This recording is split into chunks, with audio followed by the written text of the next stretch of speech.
Buenas, en este vídeo aprenderá a abrir pestañas en el navegador y cambiar entre las mismas con el lenguaje Python.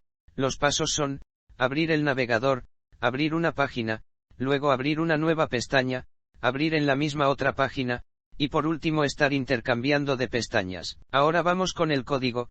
El primer paso es declarar las librerías a usar, en este caso Selenium y el driver de Google Chrome. El siguiente paso es crear la instancia del navegador a usar. Luego, indicar el tamaño de la pantalla, en este caso, modo escritorio viendo la pantalla al máximo. Ahora, es abrir la primera página. Como siguiente paso, se declara la función para abrir una nueva pestaña y se abre una página en la misma. Luego, se debe declarar una función para poder moverse entre las mismas. Como siguiente paso, consiste en hacer la función para cambiar de pestaña.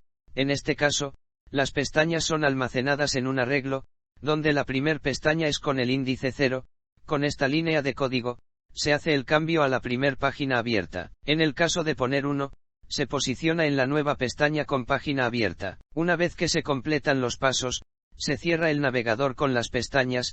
Ahora como cierre, esta función un ejemplo de uso es cuando necesita abrir el correo para obtener alguna información como un código de acceso.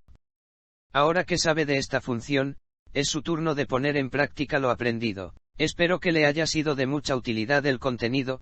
Por favor suscríbase al canal para estar pendiente de nuevo contenido, dele me gusta y comparta. Además, si desea apoyo en algo que no se encuentra en el canal, puede poner un comentario el cual será tomado en cuenta para creación de contenido y se le atenderá con la mayor prontitud posible.